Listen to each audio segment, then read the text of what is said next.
Pensant que Sissi n'aime plus Franz, Morgach lui demande sa main. Est-ce qu'un jour nous pourrions nous marier? Aveuglé par la jalousie, il veut convaincre Ida qu'Andrassi et Sissi sont amoureux l'un de l'autre. C'est impossible! Entre-temps, Elena persuade Franz que Sissi l'a trahi. Ça suffit, Elena, ça suffit! Ida et Andrassi sont enfin réunis. Veux-tu être ma femme? Petit Jo parvient à s'échapper et rejoint Franz. Et moi qui ai cru Elena. Oh, mais je suis complètement fou. Laissez-moi rester moi-même. C'est simplement si. Et la raison de ta sera la raison du cœur. Je vous donne tous les dieux. C'est simplement si. Pour une maison de bois, si elle rime avec honneur.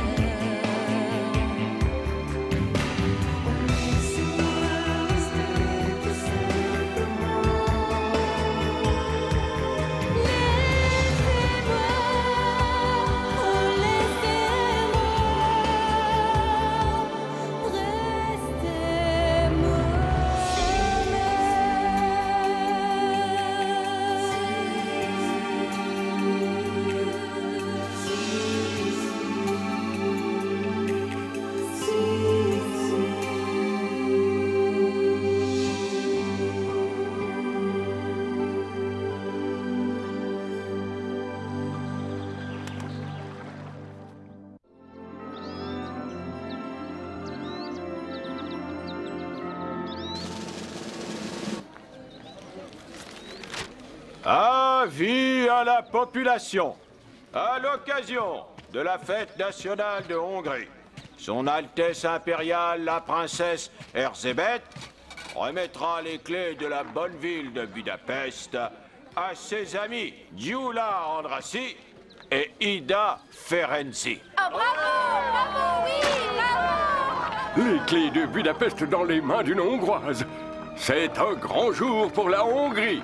Oui, et tout ça, c'est grâce à notre très chère Erzsébet. Après la cérémonie, tous les habitants de Budapest sont conviés par son Altesse à assister à un grand feu d'artifice.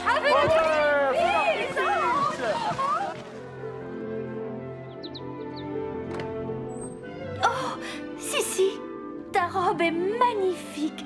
Tu es parfaite. Il te faut un chapeau. Oh! Mais où sont passées tes affaires? Eh oui, mon ami. Dès que la cérémonie sera terminée, je partirai. J'ai pris ma décision. Je retourne à Poissy. Mais enfin, pourquoi? Tu n'es pas bien ici? Bien sûr que si, mais tu sais bien qu'un jour ou l'autre, les soldats autrichiens finiront bien par découvrir que je ne suis plus princesse. Et alors, nous te cacherons. Ils ne te retrouveront jamais. Non, je ne veux plus vous faire courir de tels risques. Je dois partir. Mais n'insiste pas, Ida. Et puis tu sais, ma famille m'attend sûrement à Poissy. Sans papa, la vie doit être dure pour eux. Ils ont besoin de moi. Tu vas me manquer, Sissi. Tu me manqueras toi aussi. Mais nous sommes amis pour la vie. Et des amis comme nous ne se quittent jamais. Sissi, Ida, qu'est-ce que vous faites? Tout le monde vous attend. Allons-y, et avec le sourire. C'est un jour de fête après tout.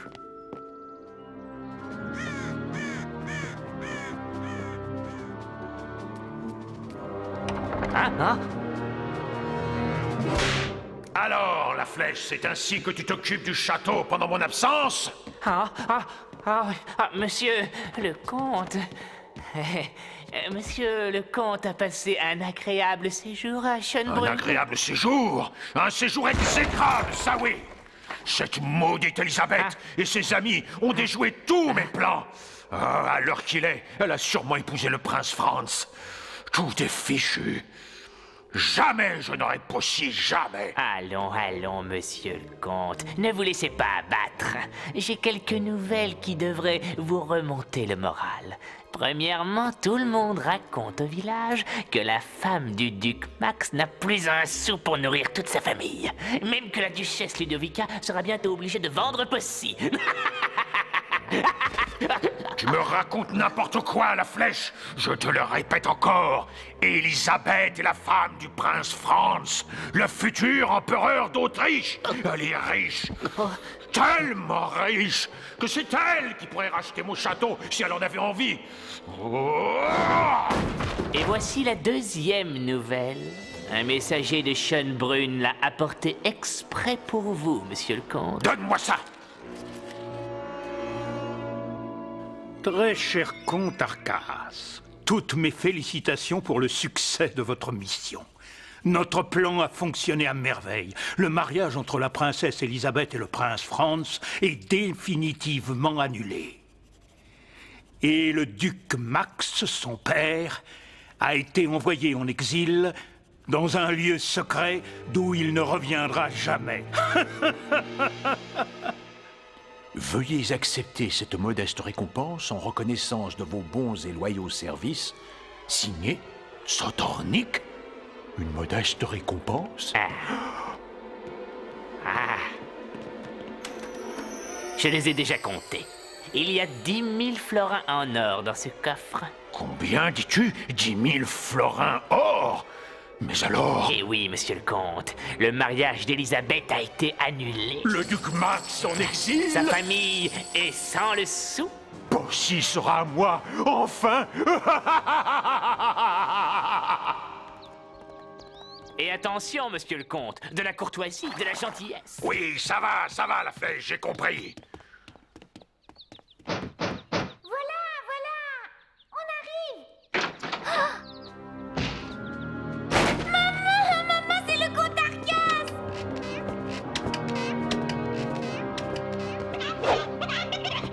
Chère duchesse, quelle joie de vous revoir. Une joie non partagée, monsieur le comte.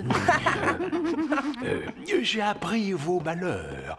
J'en suis sincèrement désolé. Permettez-moi d'en douter sincèrement, monsieur le comte. Mais si, je vous assure. D'ailleurs, je suis venu vous apporter une bonne nouvelle.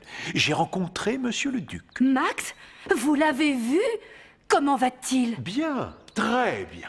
Voyez-vous, je reviens d'un long voyage. J'ai rencontré votre mari tout à fait par hasard. Où cela? Dites-le-moi, je vous en prie.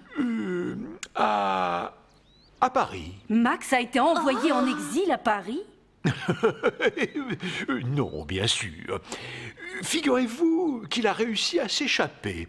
Et il s'est réfugié à Paris. Voilà tout. Oui, les enfants, papa est libre. Oh, je n'arrive pas à y croire. Et moi, je n'y crois pas du tout. Bien sûr, monsieur le duc et moi-même avons été ennemis par le passé. Mais aujourd'hui, tout est oublié. Nous avons fait la paix. Et nous sommes même devenus bons amis. Mais enfin, pourquoi Max ne rentre-t-il pas à Poissy? Les affaires, duchesse. Votre mari est très occupé. Il ne peut pas rentrer pour le moment, mais il aimerait tellement que vous alliez le rejoindre. Le rejoindre à Paris? Mais nous n'avons même pas de quoi. Oh non, allons, qu'à cela ne tienne, duchesse. Je connais vos difficultés. Et je me ferai un plaisir de vous avancer l'argent nécessaire pour payer votre voyage. Mais... Oh, je t'en prie, maman, accepte. On va tellement voir papa. Et aller à Paris. Écoutez, vos chers petits, duchesse. Acceptez mon offre. C'est d'accord, monsieur le comte. Merci. Oui. Ah oui. Allez vous préparer, les enfants. Il n'y a pas un instant à perdre. Juste un petit détail, duchesse. Les bons comtes font les bons amis, comme on dit. Pourriez-vous me signer cette petite reconnaissance de dette pour les 1000 florins que je vous prête? Bien sûr, c'est tout à fait normal, monsieur le comte. Mais comment retrouverons-nous Max à Paris?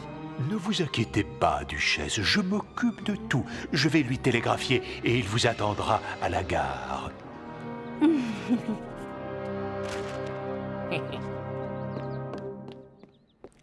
Greta, Wilfried, vite, les bagages! Bon voyage, duchesse. Si tu veux mon avis, ce gredin d'Arcas prépare encore un mauvais coup. Va à Paris si tu le veux, Croc. Moi, je reste ici pour garder un œil sur Poissy. Mon monocle! J'ai perdu mon monocle!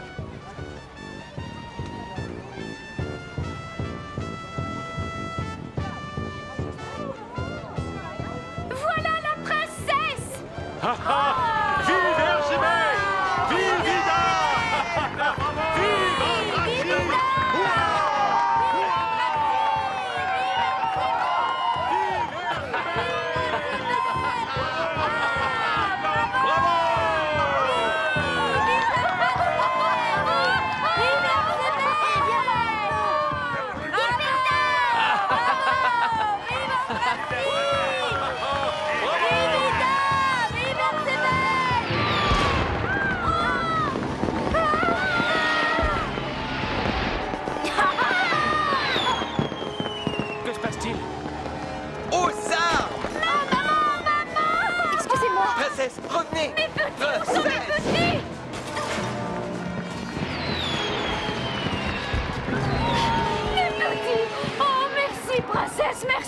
Oh, mes petits.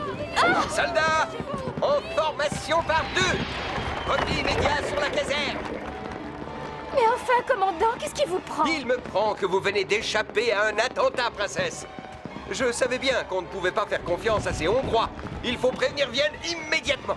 Prévenir Vienne? Non, commandant, ne faites pas ça. Ce n'était qu'un incident. Les feux d'artifice. Commandant! Morgash, tu as vu Sissi? Elle vient de partir pour la caserne. Le commandant croit à un attentat. Et il veut prévenir Vienne. Ce que nous redoutions le plus vient d'arriver, mes amis. Au conseiller de Sotornik de la part de l'autorité supérieure autrichienne de Budapest. Tiens, des nouvelles de Budapest? On dirait qu'ils ont enfin réparé leur télégraphe. Voyons, voyons. Signalons à votre Excellence que lors des cérémonies prévues, un attentat a été tenté contre Son Altesse impériale, la princesse Elisabeth. Quoi? Sissi est à Budapest? Non seulement Elisabeth n'est pas rentrée à Poissy, mais en plus, elle se fait passer pour ce qu'elle n'est plus à Budapest. C'est incroyable. C'est vraiment incroyable. Elle en a de cette toupet. Il faut l'arrêter, Majesté. Prévenons le maréchal von Grossberg. Sa garnison n'est qu'à quelques heures de Budapest. Bon, très bien. Arrêtez-la. C'est comme si c'était fait, Votre Majesté.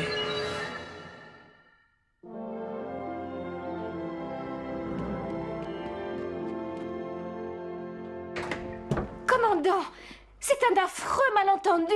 Ce n'était pas un attentat. Il faut que la fête ait lieu. Laissez-moi repartir.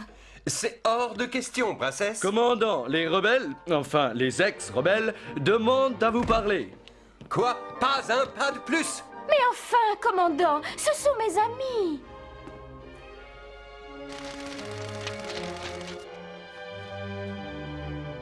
Ah! La réponse de Vienne. Ah, une minute, commandant. Qui est l'autorité supérieure autrichienne à Budapest? C'est vous, princesse, qui êtes l'autorité supérieure autrichienne à Budapest. La princesse Elisabeth n'est plus princesse. Stop. C'est une usurpatrice. Stop.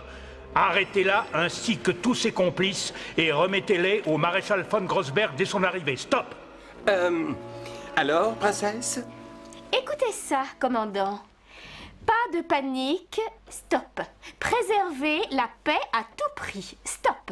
Pour ramener le calme, je conseille à votre Altesse de nommer le colonel Andrassy chevalier de l'ordre de l'Aigle à 2 têtes. Stop. Et faites la fête. Signé, conseiller de Sotornik. Comment? Eh bien, commandant, qu'attendez-vous? Allez, exécution. À vos ordres, princesse.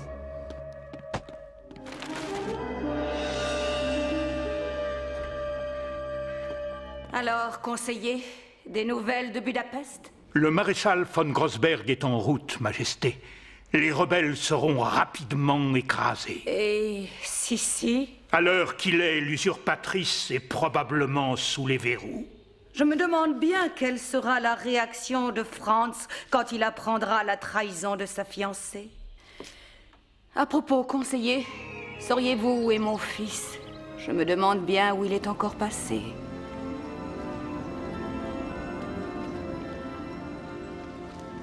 Budapest, enfin. Ida Ferenczi, Gyula Andrassy, au nom de l'Empire et de l'amitié entre nos deux peuples, j'ai l'honneur et la joie de vous remettre la clé de la ville de Budapest. Bravo!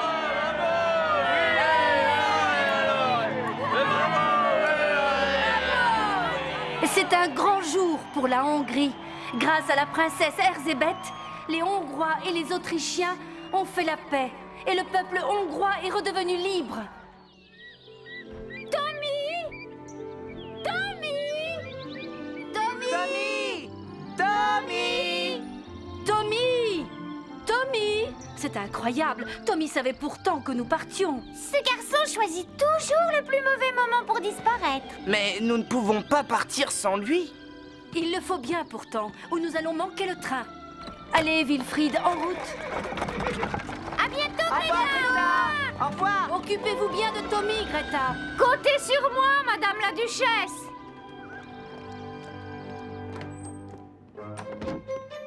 Oh, Tommy! Oh, petit chenapan! S'il te plaît, ne crie pas, Greta. Je sais, je n'aurais pas dû me cacher. Mais moi, je n'ai pas confiance en ce bandit d'Arcas. Et je ne voulais pas te laisser toute seule défendre Possi. Oh, mon petit Tommy, c'est vraiment très gentil. Le prince Franz serait fier de toi. Mais pourquoi n'as-tu rien dit à la duchesse? Parce qu'elle ne m'aurait jamais cru. Elle avait tellement envie de retrouver Monsieur le Duc.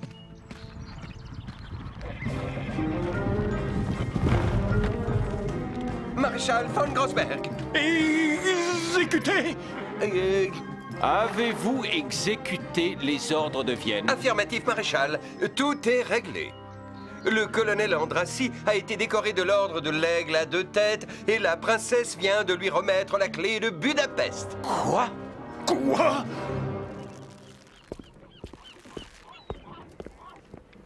Bonsoir, madame. Je suis le prince Franz. Pourriez-vous me dire où je peux trouver la princesse Elisabeth? Il est temps de se dire adieu.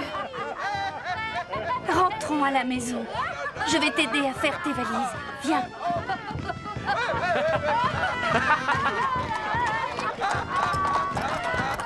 Écartez-vous, laissez passer.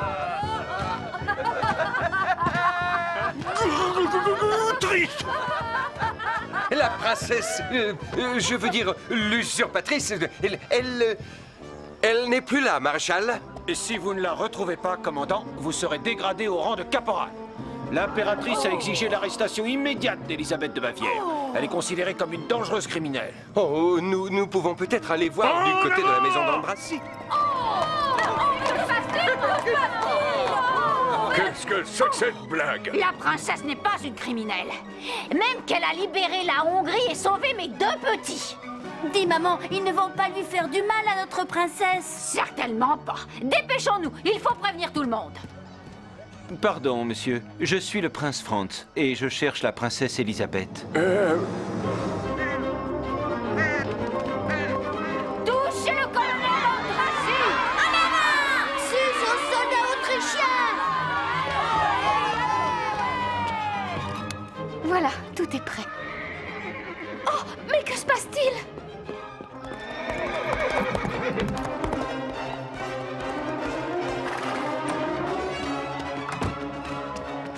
Emparez-vous de ces rebelles. Qu'est-ce que ça signifie? Lâchez-nous! Notre princesse! Ne faites pas de mal à notre princesse! Que c'est que ce cirque? Arrêtez-moi tous ces gens et fouillez la maison du rebelle. Un instant. Franz! Franz! Le prince Franz? Lui-même, messieurs. Que faites-vous à Budapest, maréchal? Ils sont venus arrêter votre fiancée, la princesse Erzébeth! Et maintenant, ils nous arrêtent tous! Oh, Franz! Mon Franz! Votre Altesse, nous ne faisons qu'obéir aux ordres de l'impératrice. Vous n'arrêterez personne. Relâchez ces gens. Ce que j'ai vu aujourd'hui à Budapest est extraordinaire. La princesse Elisabeth a réussi là où nous avions tous échoué. Et je suis fier d'elle. Maréchal, rentrez immédiatement à Vienne et annoncez à l'impératrice que grâce à la princesse, la paix est rétablie entre l'Autriche et la Hongrie. Oui! Vive le prince Franz! Vive le prince France! Vive le prince! Vous jurez de ne plus jamais chercher à revoir Franz, De ne jamais rien lui dire de notre pacte. de renoncer au mariage et au trône. Et de quitter Schönbrunn ce soir même. Je le jure. J'ai juré, Franz. J'ai juré. Adieu, ma chère. Ma pauvre Sissi.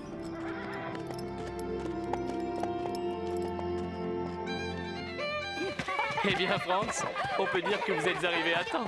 Oui, je crois même que cette fois, nous allons enfin pouvoir la signer, cette paix. Et avec Sissi. À propos, où est-elle, Ida? Elle est partie. Partie? Mais où ça? Je ne sais pas si je dois vous le dire. Je vous en supplie, Ida, dites-moi où elle est partie. Eh bien, puisque vous l'aimez autant qu'elle vous aime... D'accord. Elle est partie pour Possi. Oh, merci, Ida, merci. Gyula, prêtez-moi un cheval. Ah non, Franz, vous n'allez pas partir ce soir. Maintenant que vous savez où est Sissi, vous avez tout le temps d'aller la retrouver. Andrassi a raison, Altesse. Ce soir, nous fêtons la paix. Et vous êtes obligés de la fêter avec nous. Eh bien, soit. Vous m'avez convaincu. Je partirai demain.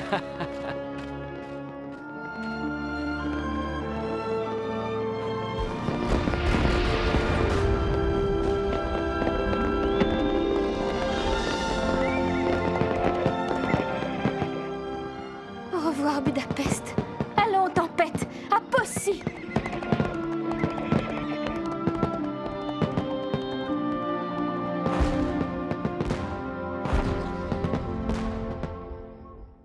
Rien ni personne dans les bras de moi. Rien ni personne ne t'aimera que moi. Rien ni personne dans les bras de moi. Rien ni personne ne t'aimera que moi. Rien ni personne ne t'arrachera à moi. Rien ni personne.